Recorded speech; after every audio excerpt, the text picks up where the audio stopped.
Ms. Barber, would you please read the certification of the closed session? Whereas the New Kent County School Board has convened a closed meeting on this date pursuant to an affirmative recorded vote and in accordance with the provisions of the Virginia Freedom of Information Act. And whereas Section 2.2-3711 of the Code of Virginia requires a certification by the New Kent County School Board that such closed meeting was conducted in conformity with Virginia law. Now, therefore, be it resolved that the New Kent County School Board hereby certifies that to the best of each member's knowledge, one, only public business matters lawfully exempted from open meeting requirement by Virginia law were discussed in closed meeting to which this certification resolution applies. And two, only such public business matters as were identified in the motion convening the closed meeting were heard, discussed, or considered by the New Kent County School Board. Thank you. Do I hear a motion to approve the certification of the closed session? Make a motion, we approve the certification of the closed session. Okay, thank you. Do I hear a second? Second. And a vote, please. Aye. Okay, the motion carries. All right, the item number 2 on our agenda is new business. Ms. Whitford, I would like to make a motion that we make an exception to past operating practice of not allowing public input at work sessions and allowing public input tonight, limiting citizens of this county to no more than 3 minutes. This public session will last no longer than 25 minutes. Okay, board members, you've heard the motion. Do I hear a second? I'll second. All right, board members, do I hear a vote? This one, we probably want to go one by one on that one. Vote please, Ms. Barber. Your No. vote. Ms. McBee, Aye. Mr. Mead, No. and Ms. Gaskill? No. And myself, no. All right, the motion does not carry. All right, under new business, section A, I'm sorry, letter A, section 125, premium only plan. Ms. Allison Anderson. Yes, good evening. We have a goal in New Kent to make sure that our staff can be retained. And one of the ways that we like to do that is to have competitive compensation and benefits. So section 125 is something that probably all of you have seen before. It is nothing new. However, what it does is it does require annual adoption by our board. So in this plan allows our employees to use pre-tax dollars to purchase their eligible benefits. So this is a significant thing for our employees, and we're asking that we continue forward in doing this. Employees choose this option. They're required to keep it for the plan year. So this one would start October 1st. So it is our hope that you will approve section 125 premium only plan for our employees. Okay, thank you. And this will come as an action item for a vote at the end of the meeting. Board members, are there any comments or questions? Okay, thank you very much. Next item. Section B, item B, vehicle remarketing request. Mr. Jonathan Hockman. Yes, Madam Chair and Vice Chair of Board, Dr. Nichols. Tonight I bring you a list of vehicles that we would like to sell. Some of these vehicles are buses, some of them are support vehicles, and I'm bringing this list to you this evening. All right, thank you. Board members, any comments or questions on the items presented? So these vehicles are on the list because they're either of the age or the high mileage that they are typically disposed of. At this point, it's not necessarily the mileage. The cost of keeping them running is too great at this point. It's more economical to sell them and move on to new vehicles. Thank you. So will these go on, I guess this is, these will go on a public auction site for gov deals or whatever. Okay. All right, board members. Mr. Go ahead. Mr. Hoffman, you have listed 1, 2, 3, 4, 5, 6. So you want to pick 5 out of the 6 on there? What you have here, some of these vehicles are the school division vehicles. We are also being given vehicles from the county, from potentially the police department and other vehicles that also will go on bid for those. The ones that are listed for us, the 5 and the 1 additional, are the ones that were the school division vehicles. That's just a total list that was given because our transportation department services all the county vehicles. Okay, that makes sense. Thank Yes, you. ma'am. Yes, ma'am. All right, board members, and this does come as an action item for vote at the end of the meeting. All right, next item on the agenda is section C, gifted plan update. This is a second reading of the gifted plan. Mr. Ross Miller. I think we skipped a couple of things. I'm sorry, my We bad. went from B to C. I'm sorry. All right, that was our new business items. Thank you, Barbara. Thank you. Old business, I'm sorry. Now, section A, opening of schools update. Dr. Nichols. All right, so good evening again, board members. A lot has occurred since our last work session. So I'm gonna take you through kind of where we are and give some updates as we go through.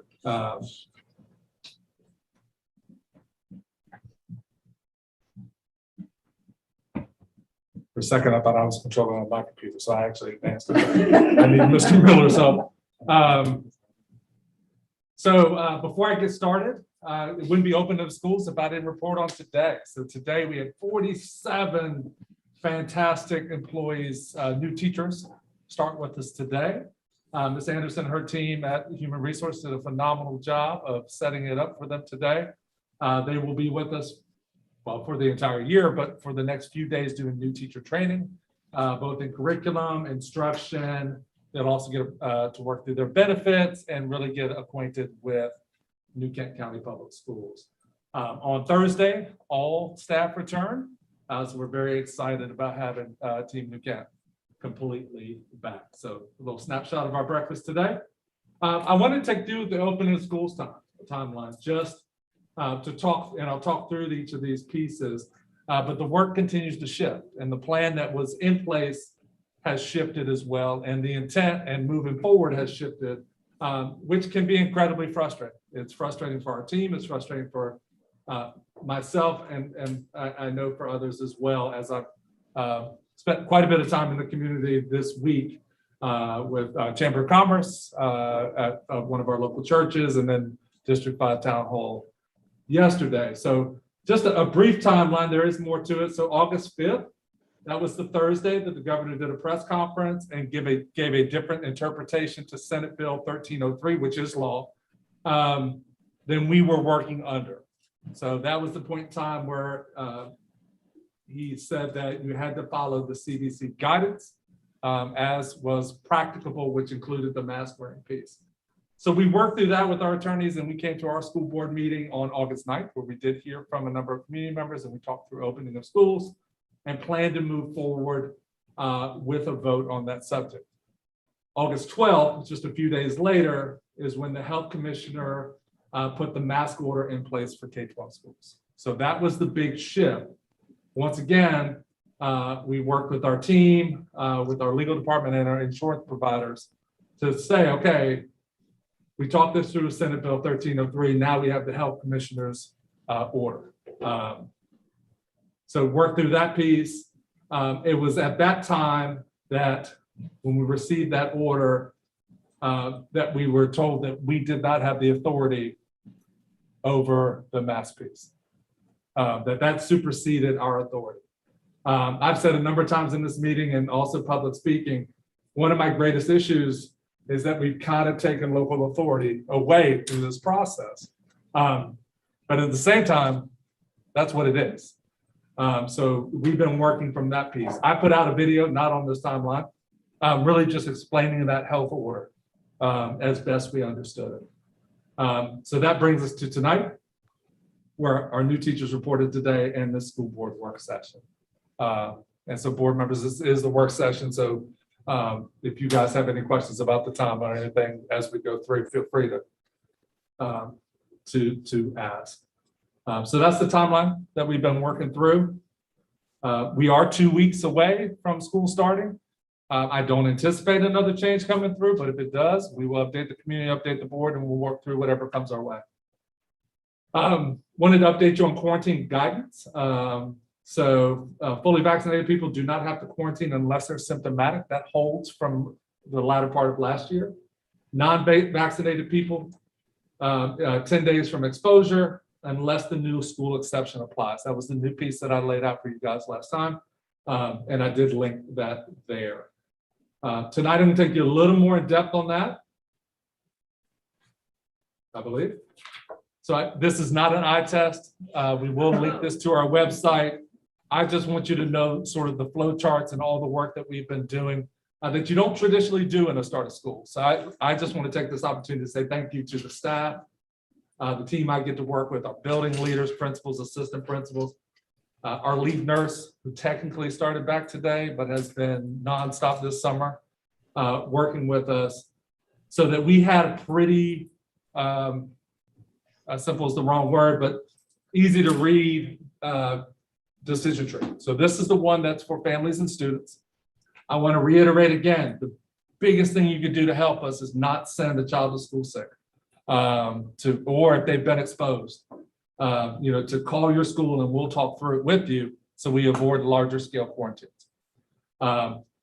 So really just kind of walks you through on the student side of things, if it's a fully vaccinated student versus unvaccinated, if your student has symptoms or a positive test, there are a number of different ways to get a path back to school.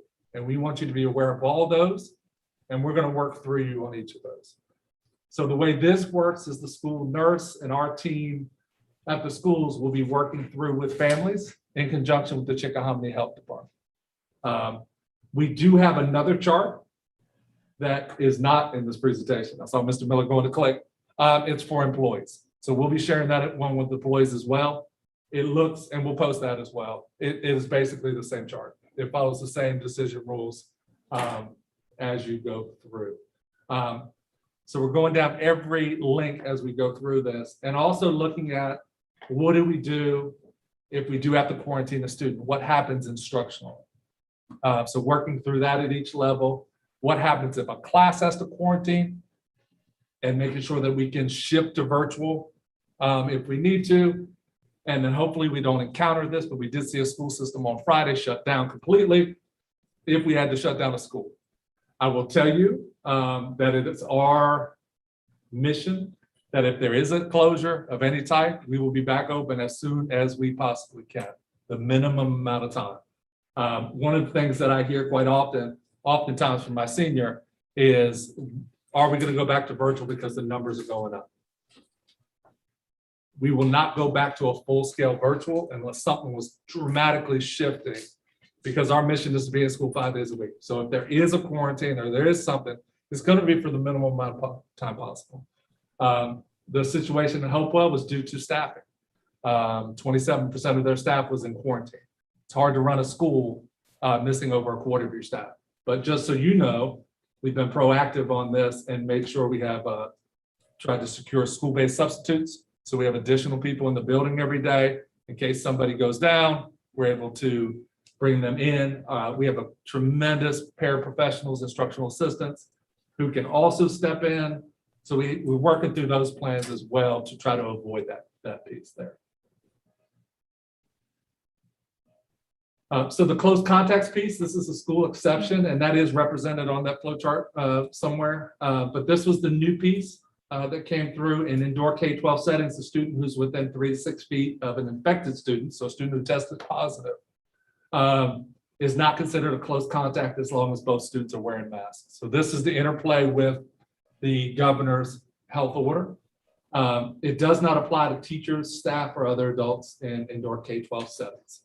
So this is a student-only rule, with the hopes of minimizing quarantines, I do believe. So Brian, can you Yes. explain about with these, with the distance and all this as it relates to now that we've already started fall sports and how that's going to work versus in the past? So it's the same rule, correct? The Correct. same rules apply. Same rules apply. So we do have 2 teams that are in quarantine right now. One should be coming off, hopefully, soon, and the other is probably a week behind. So your sports that have a lot more contact, let's take football, for example, is going to be more prone to a quarantine than, say, your cross-country team. And if I'm on your cross-country team, you never have to worry about quarantine because I'm going to be so far behind everybody else. But different sports lend themselves to those pieces. So wrestling, full contact, that's going to be when we have a positive case. But even in doing that with wrestling, we try to put groups and kids in cohorts, like a couple weight classes. And so if we do have a kid that tests positive, then it's just a cohort. Much more difficult to do on a football team when you have kids playing both ways. So that's kind of what we get ourselves into. But yes, sir, absolutely. This is the visual that has if a kid is positive, doesn't matter if you're vaccinated or not vaccinated, you do not have to quarantine unless symptomatic. Okay, that's probably the biggest piece. So from here, I'm going to jump into some other open and school things that are not health related. So if you wanted to go back to any of that piece, or I can go through the rest of the presentation and we can come back. It's really your call. Can you talk to some of the exceptions and where that information will be posted? Who's going to manage that? Absolutely. So in working through this health order, there are a list of accommodations or times that masks do not have to be worn. Eating, sleeping, drinking, exercising, for example. And then there are a list of possible accommodations or places where we would have accommodations. So our team is working on a guidance for families, which we will post to our website. We're working through that guidance and going to work with our principals and assistant principals to make sure they have their eyes on it first, because they'll be the first line in working through those pieces. So that information is coming soon. Dr. Nichols, can you talk about testing at all? If any other districts are using testing, COVID testing, is that something that was presented to our district, and why did we choose not to consider it? Yes. So what was presented to our district and many districts is COVID screening testing. Okay. So you have the screening testing and you have, I believe, the diagnostic testing. So what the screening testing was or is, and if we wanted to go down that route, we still have the opportunity to do that. But essentially what it would be, one, parent permission would need to be on file for a student to be screened. And the way it works is it is somewhat random. It's a sample of students. So for example, let's go George Watkins. On Tuesday, we're going to do 20% of the first graders. So we'll screen 25% of the first graders that are there that day that have permission. This is the program. This is not the road we're going down. So if we get a positive in that screening group, then we come back and we test those same students and to determine the positive case. To me, a couple days will lag with that. And now you have a group of folks that have been screened, there's a positive, but you don't know it's Ms. McVeigh or it's Dr. Nichols or whoever. And then you come back and you have to do the testing. And it's pretty random is probably the wrong word, but the grief to benefit ratio for that versus working with our healthcare providers and those pieces. And then navigating parent permission and all those pieces. And then you would outsource it to a third party. To which the health department said, you outsource to a third party, they take care of everything. We have a lot of third parties, like our custodial third party, they do a great job, but we still oversee it every day. We're still in it every day. So it would take manpower away to something that I don't know would be worth the benefit. Okay. Now, they have talked recently about the potential for diagnostic testing. So for example, you're not feeling well or you're symptomatic and you're at the school, adult, child, and permission once again is granted for that. Then we could do a diagnostic test right there and determine whether depending if it's a rapid or PCR, whether you are positive. They haven't given us enough guidance on that for me to give you a recommendation one way or another on that. But that was the reason not to go down the screening road versus doing that piece. That's a great question. So I want to take you through a couple other things and feel free to ask additional questions. We met and talked about strategic plan a few weeks ago. We talked about that one of our goals is to better our communication with community. And that involved a website redesign. So in this website redesign, which is not live yet, you'll continue to see the same website, which is still working behind the scenes on it, is our content has been streamlined, fewer clicks to get to where you need to be, more frequent updates, and direct links to some of our social media. So if you want to get to the board meeting YouTube channel, that'll be right there on that homepage. You'll be able to click on that and our Facebook site or, whatever those pieces are. And still keep some of the things that families appreciate about our website. So we're going to show you update. So this is kind of what it looks like coming in. It's very clean. This banner changes. It would have been cool had it changed when I said that. But it'll be updated monthly with pictures of our kids and pictures of our community and the work that we're doing versus the static one that you've seen for the past couple of years. We'll also be able to, if we're having, let's say, a job fair or we're doing some cool parent night, we can run a banner on that that's clickable and we'll take you right to that. Like the grand opening of Quinton Elementary could be in that banner and you can click on that. So we can set that in a bunch of different ways. So that it's more up to date. You get to see our cool kids and staff in action. So at the top, you have 5 buttons, and we're still working through what those buttons need to be. We do have the school board piece on there, because from the school board page, they can get contact information for you guys. They can see our next meeting and all those different pieces. So one click, you're at the school board. Similarly, employment opportunities would be another one that we want people to have real quick access to. When you go to websites and you have to hunt for employment, or where that employment button is, you could lose people in the process. So, and directory and those pieces. So, Ross, will you scroll down for me a little bit? Oops, too far. Keep going up. There you go, right there. So we've worked on our menu of things that you can get to. You will notice there are multiple ways to get to the same thing. So you may want to do the search at the top to get to George Watkins. You may want to click the school button to get to George Watkins, or you can go here. That's intentional. So there are a lot of different ways to get to the same information. All of these have been updated or in the process of being updated, so you have the most current information available. Our recent news will still be scrolling there. You'll have important links and the calendar on the right side. Hot topics, most frequently utilized topics. And then at the bottom, which I don't think we have completely updated yet, would be the social media link. So that's where you would see our YouTube channel. So you can click right there to get to a board meeting or a Facebook page. So really stripped out a lot of the things that were there. It was kind of busy, and really make sure the essential things are right up front for you guys. So all of this leads to school pages. So you have that interplay between both of those. So we talked about a comprehensive communication plan. We are working through that still, but this is one of the steps in that direction. So really wanted to kind of give you an update on that and hope to have this up and running in the next couple of weeks.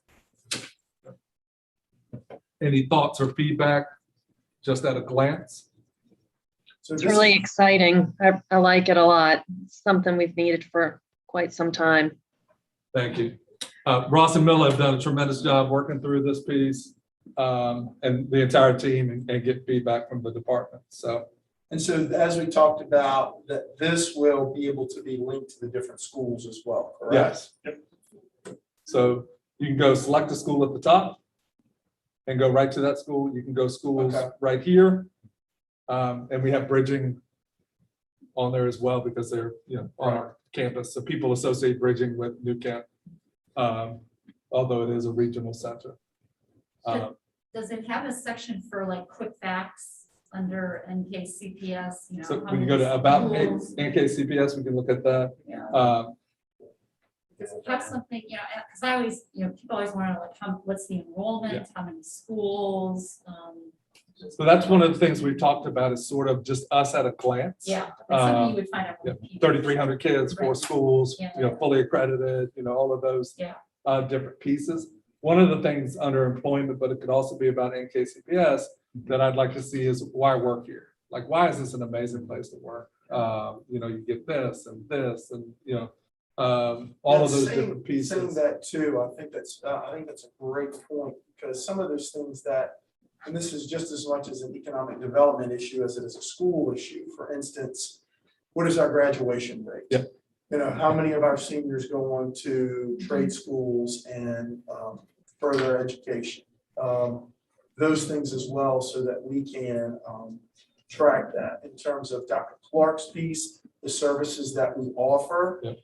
Within our community, because if somebody's moving into our community and they're moving for a school division, that their student may have some special needs, then they're, one of the things they're gonna look at, do we provide those needs here as well? Especially if they're moving from out of state. So those, I think some of those links can be helpful as the quick Yeah. glance as well when we're evaluating our school system as they're looking at the county. What's under families, for families? Also, we go to families, Yeah, right now, a lot of these menus are the same as what they are. on the Okay. front page. Yeah. but we've done some modifications. Yeah. With it. Yeah. So when we shifted, that used to say for parents. Yeah. Now we say for families, so it's a little broader.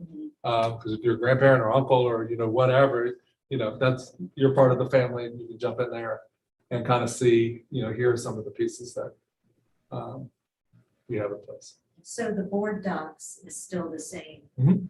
when you go under school board? Yep, when you go to school board, if you go that way, you can do that, or you can go to click direct to school board, which takes you to your pictures and everything else.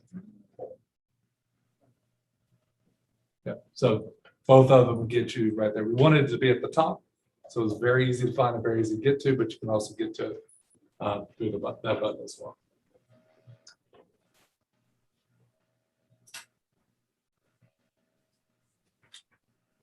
And you guys, it's in the presentation, it's a static page, you can't mess it up. So if you do see other things or other ideas, feel free to pass those on, because it's really with the goal of communicating more effectively and timely with families. We've also been talking with some of the schools, we'll be updating some of their templates throughout the year as well. This is also the same company that we utilize for our messaging. It's School Messenger. They do have the ability to do an app as well. So we're in the development stages with that. As a parent, it'd be nice to have an app on the phone. I could just text me to New Kent Schools and I can get everything I need through there. So more information coming on that as well. So That's good. No, we were just talking, Brian, I know in the past, one of the frustrations has been for some parents, myself as well. It seems like that when you click on, it's because I'm an athletic guy, is that the athletics always seem to go to a different portal. Every single, like, there's nothing easy about the athletic side of our website. You know, because you have all these clicks, and are we using like a third party to manage that? Or how does that work? Because with scheduling, rosters, calendar, is it updated on a weekly basis? I mean, I know that we have webmasters, but it seems to somehow be a little bit difficult to navigate for parents and students when you go to the athletic side of it. it is, we do utilize a partner, and I have the apps, I'm looking on my phone. RST, is it RST? Yeah. So that's just something to think about Okay. as we're developing it for the middle school and the high school, for their scheduling and for the calendar. Because I know that on some school websites, for instance, when you talk about your banner, is like big events that are happening. Those things would happen on the banner, like homecoming Yeah. this Friday would be on the banner. So they don't have to go to the athletic website to find that, oh, it's homecoming week. Those type of things, I guess, to help sync the two back and forth on a regular basis. So, And right now, when you go to athletics, it's just the high school, and we have a right, then pretty you go to robust middle middle school school. to find out the middle school athletics, and so there's always a lag there where you Yep. cannot access the portal from the big picture.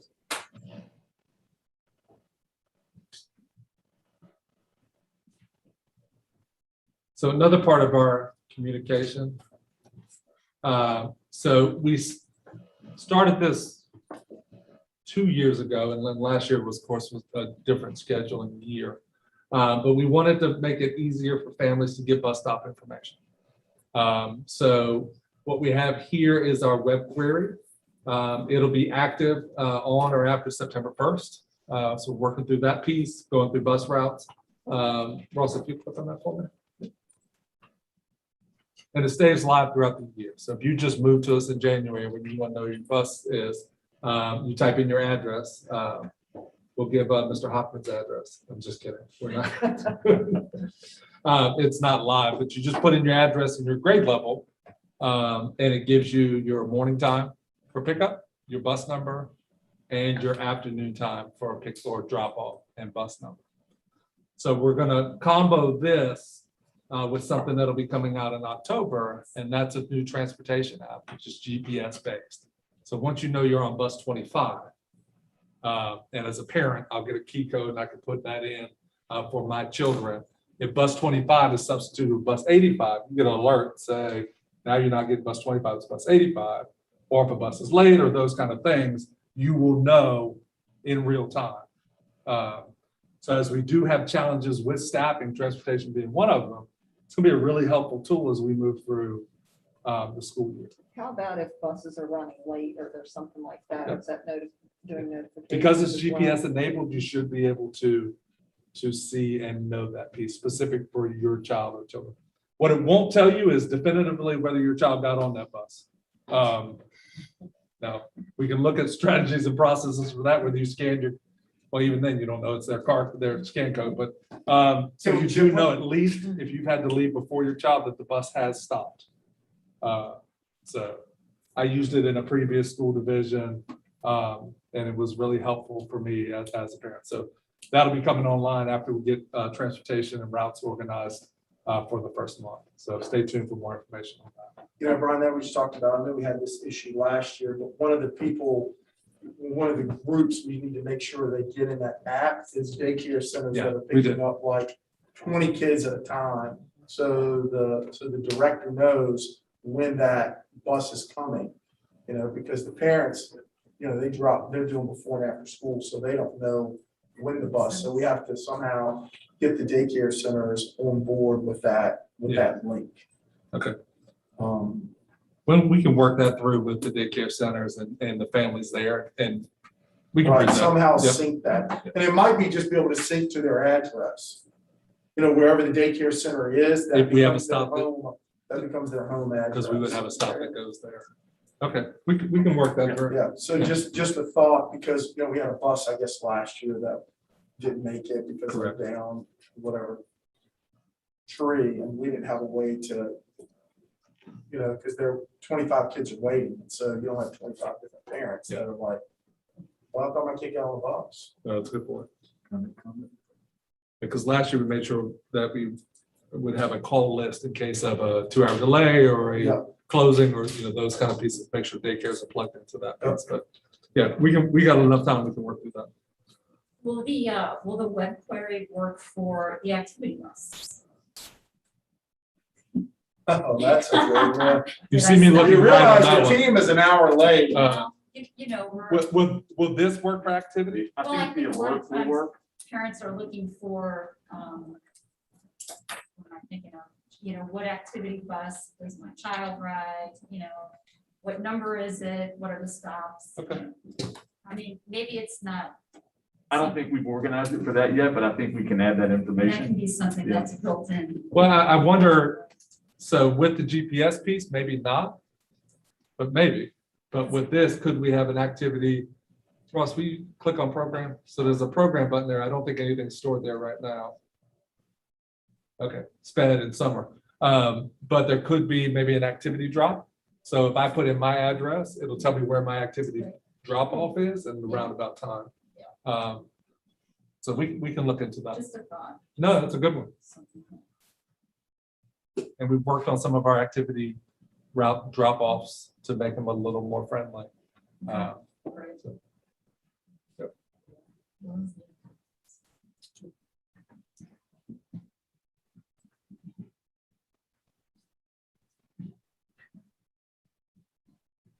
overview, full 5-day return to in-person learning starting September 7th.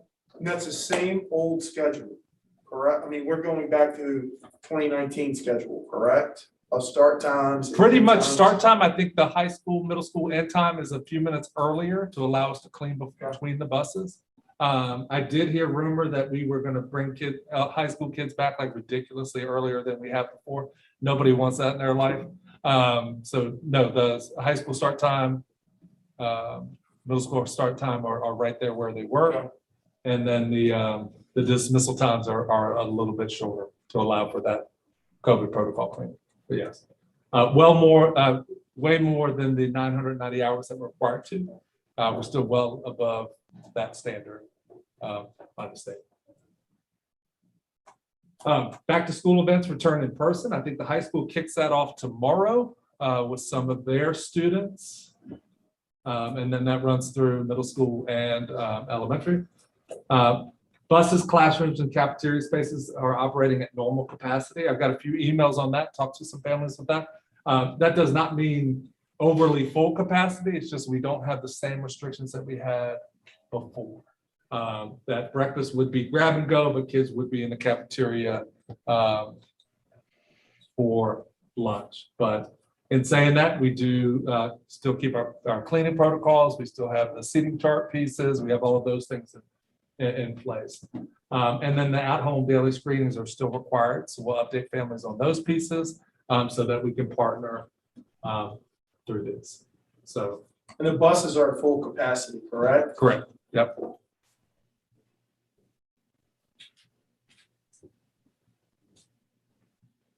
And I believe that concludes the opening of schools presentation. I'd be happy to.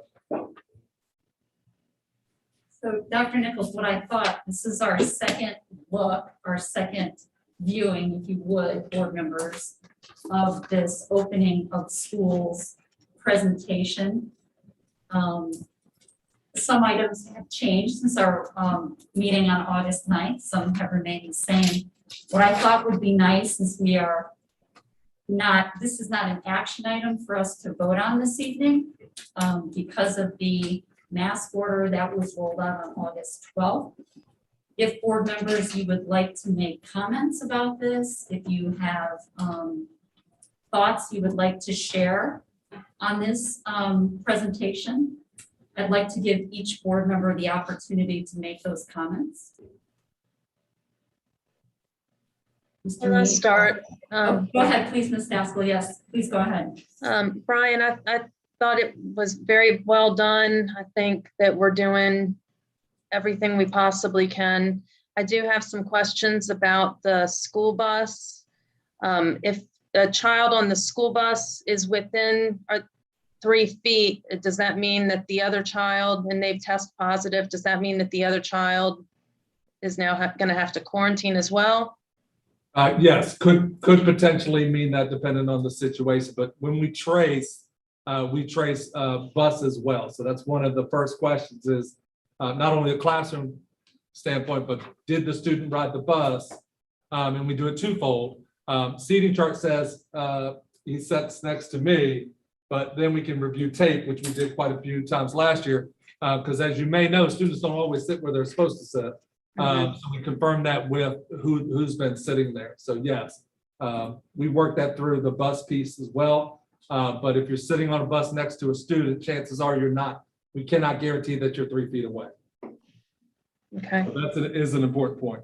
Are we still going to appeal to the community to try to avoid bus usage if at all possible? So we did put out a bus, this is the first time we've done this, a bus request form for families with some of that information in there that we would be at normal capacity with masks. The masks on buses are under a federal order, so different than the health order. So we put that information out there and got parents to opt into transportation versus opting out. So we did put that out there. We can reiterate that as well, though. In future communications. We have a pretty comprehensive communication that's coming out later this week with a lot of important information for families around events and different things that are happening. We can make sure we include that in there as well. Okay, thank you so much, Dr. Nichols. You're welcome. So to follow up on Ms. Winford's comment, obviously, it has been a tremendous turn of events in the last few weeks, and I think that it has raised a lot of questions, more questions than answers that we've had to endure over the last 18 months.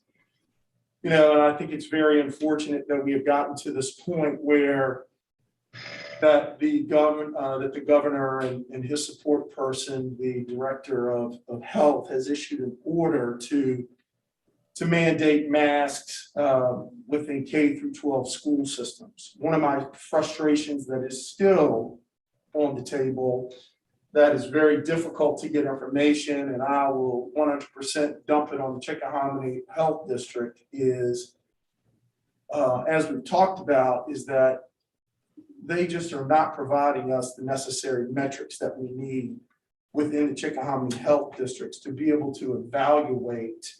Because one of the numbers I think that's consistently important throughout the state, as I have communicated to the superintendent, is that I do not like at all where one size fits all. Right. If the Chickahominy Health District has an infection rate of 4.3%, which is below the threshold of when everything opened up, then why do we have to play by the same rules as somebody in Northern Virginia that has a 10% infection rate of positivity? And we have not been able to get that metric so that it would allow us to be able to plead our case better to the state to say, we're not in the hotbed that Northern Virginia is, or Chesapeake, or somewhere else. We need to be able to have the authority to start making decisions. I mean, because I think that based on the prior information that we have, and I was a proponent, is that I think that masking should be optional especially for elementary students because of such a low infection rate. But the problem has happened is that with the order that the governor and the state health commissioner has put out, that after we talked and did the research, and that has now been acted as law, is that unfortunately health districts' hands have been, school boards' hands have been tied to follow the law. And until that law changes, which I'm hoping and praying that it is sooner than later, if we get the right data and we can plead our case to the state and to the Chickahominy Health District, so that, because we know that it is the desire of our students, of our parents, and all of us, is not to be masked. And so I'm praying that as we move forward as a community, as a school division, as a board, that if we get the right information, it will enable us to make calculated decisions which better keep all of the students in their seats 5 days a week throughout the entire year without any hiccups. And so, and I'll say this to the superintendent and to his staff, is that I appreciate you guys more than you know for working through this, because it's complicated at best, right? I mean, Hockman comes on board brand new, and Allison comes on board, and you're thrown into the fire immediately. And it's not an easy thing to do. And I appreciate you guys for hanging in there and sticking with us as we work through this, because it is challenging. And you guys have done an incredible job of doing the best that you possibly can within the parameters that you have to work within with Ross and Miller and Dr. Clark and Haney. It's incredible that we've been able to move from where we were last year to where we are today. Is it perfect? Absolutely not. Is it frustrating? Absolutely yes. But at the end of the day, I think we're better today than we were last year. And I'm hoping and praying 9 weeks from now, we'll be better 9 weeks from now than we are today. And so I am hopeful that as we move forward, we will do this as a team in a way that looks out for the best interest of everyone that we're responsible for. And I totally agree with you and support your position. this one size fits all approach is very disheartening at best. And one thing that I will, continue to raise to the board is what's our exit strategy? I will continue to challenge on where are we going to go? And, based on data and everything. So that's one thing that's going to be forefront in mind. I would concur with the other board members. I think we're certainly in a tough position and we do need to have an end, understand what the end goal is with the moves that we do make. And I will add to what my board members have said when we met here on August 9th. That was what, four weeks before the start of school. Last year, when we met in August, we made a decision and had to change course, change direction, which was difficult and challenging and frustrating. And I know that our objective this year was to not have to change our plan if we voted and made a decision based on whatever factor, internal factors, external factors, things we can control, things we can't control. So that was what we made our point on August 9th, was that if we could vote, we would vote. Here we are, 2 weeks later, things have changed.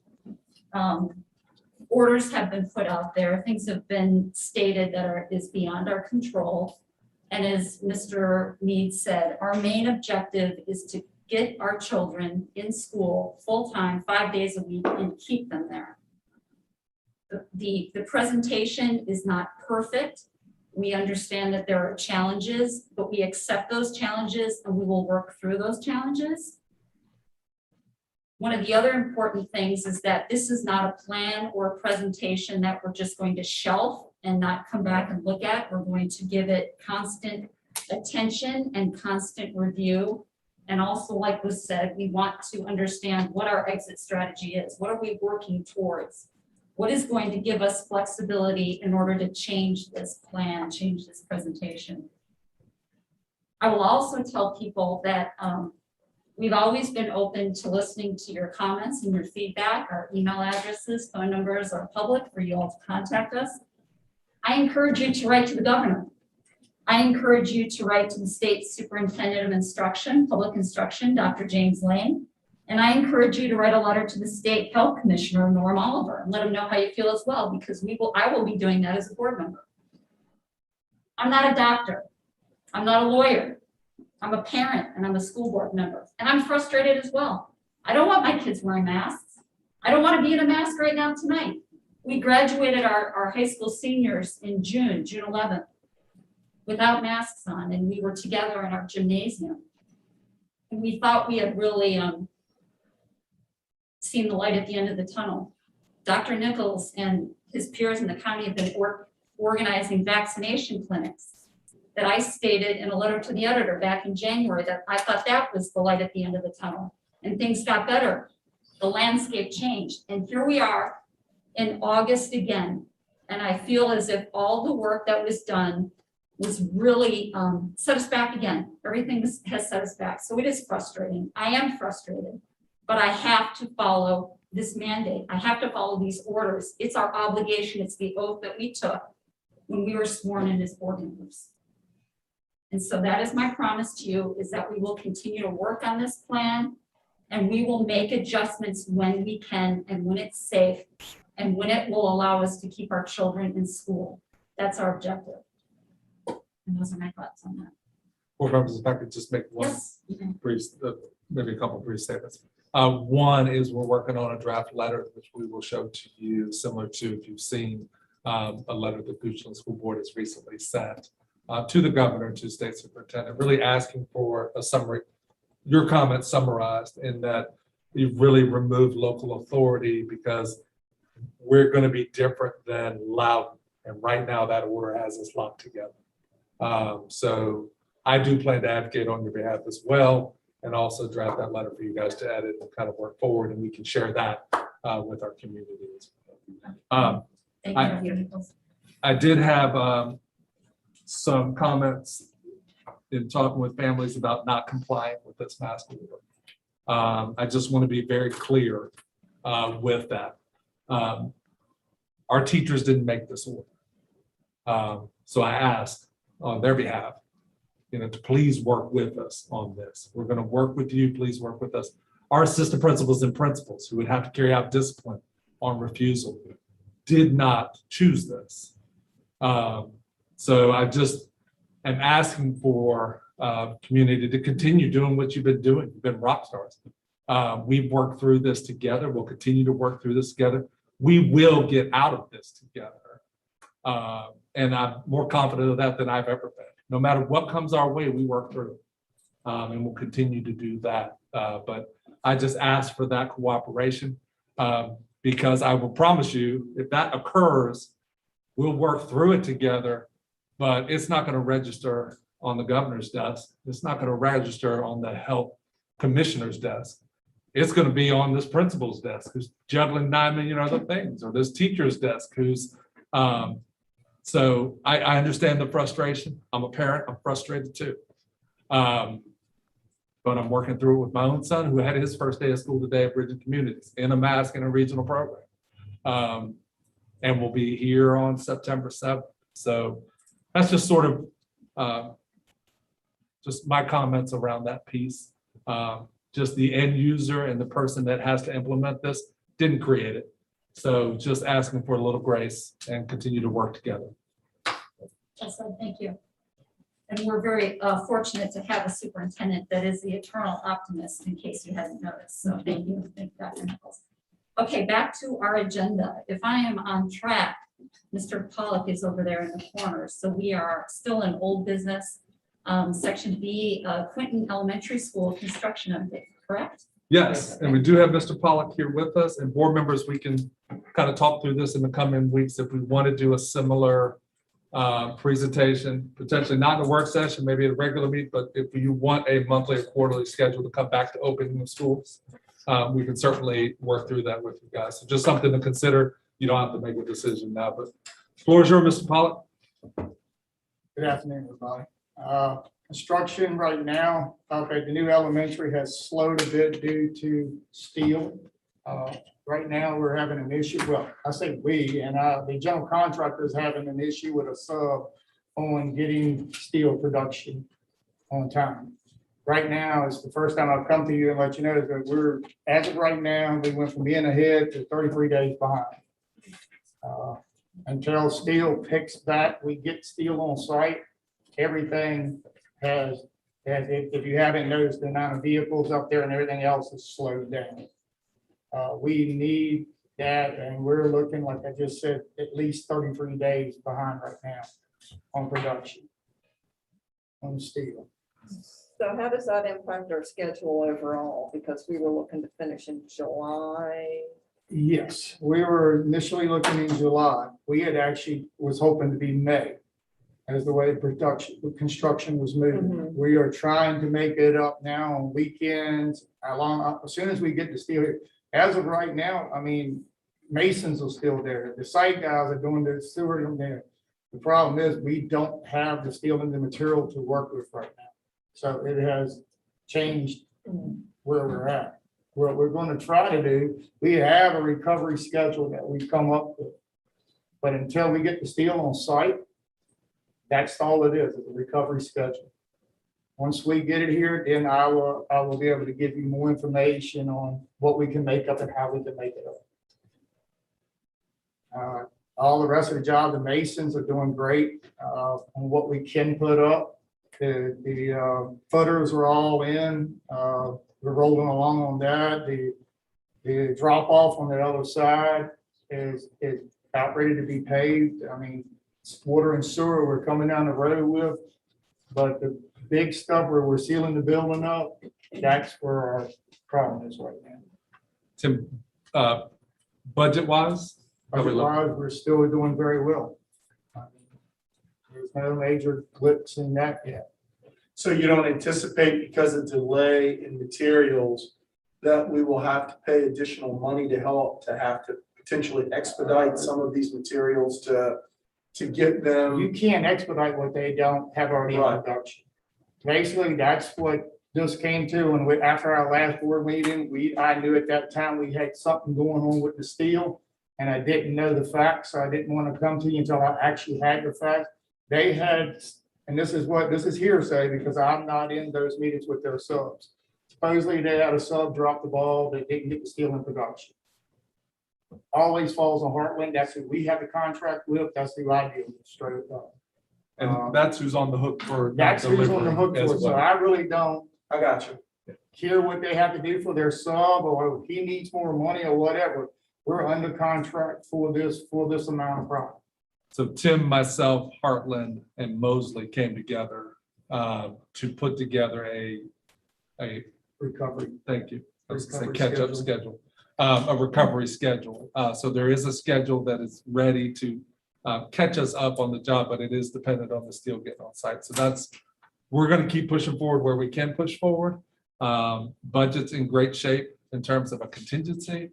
So I think you'd be hard pressed to find a job that is on budget as we are right now, related to the entire project. So, but that's been the latest development in between our two work sessions.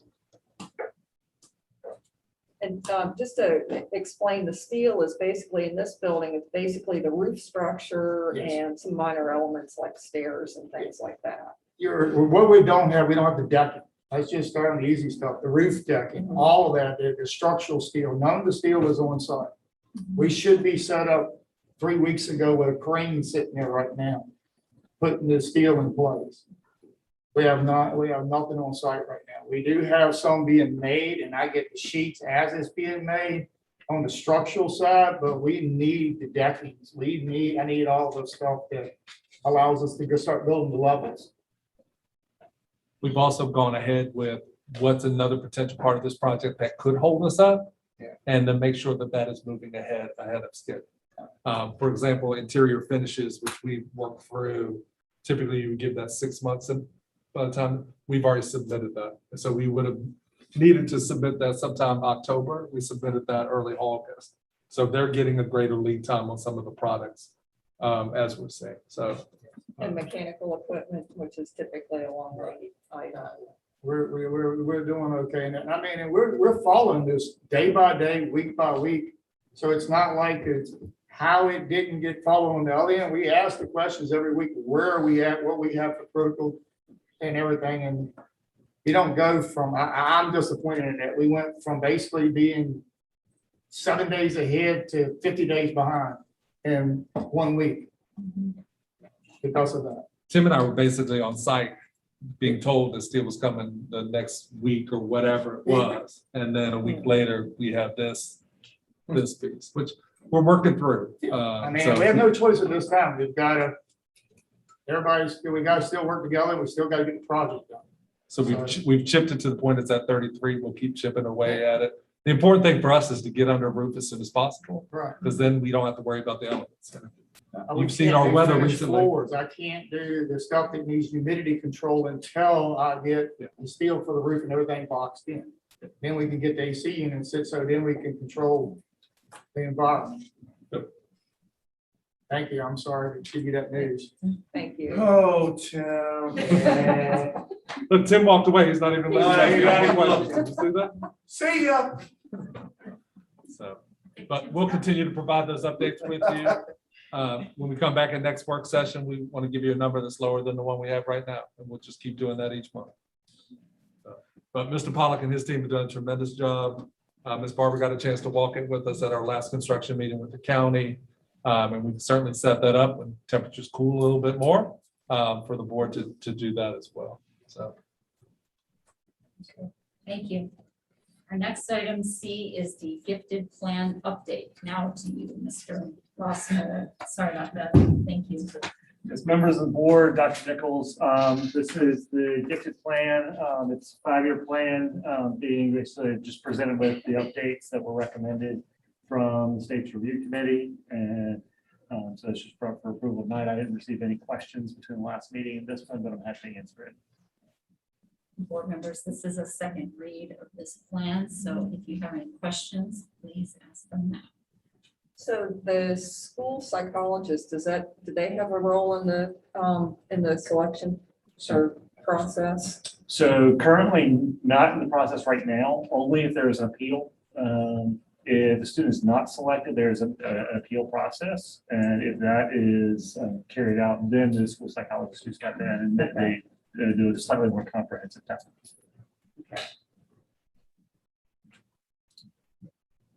Any other questions, board members? Okay, thank you, Mr. Miller. All right, we are now into the action item portion of today's work session. Item A, for consider approval of personnel matters. Do I hear a motion to approve the superintendent's recommendations regarding personnel matters as presented? I move we approve the superintendent's recommendations regarding personnel matters as presented. Do I hear a second? Second. And a vote, please. Aye. Okay, motion carries. Item B, consider approval of section 125 premium only plan. Do I hear a motion to approve the section 125 premium only plan as presented? Make a motion to approve the section 125 premium only plan as presented. Do I hear a second? Second. And a vote, please. Aye. All right, motion carries. Item 4C, consider approval of vehicle remarketing request. Do I hear a motion to approve the vehicle remarketing request as presented? I move we approve the vehicle remarketing request as presented. Do I hear a second? Second. And a vote, please. Aye. All right, the motion carries. Last item, 4D, consider approval of gifted plan update. Do I hear a motion to approve the gifted plan update as presented? I move we approve the gifted plan update as presented. And do I hear a second? Second. And a vote, please. Aye. All right, motion carries. Those are the items on our agenda this evening. Dr. Nichols, our next meeting. I was clicking as fast as I could, and this went for 13th. the 13th of September. Sounds It's a good. regular board meeting. Monday, September 13th. That'll Okay. be, we'll almost have been in school 1 week, so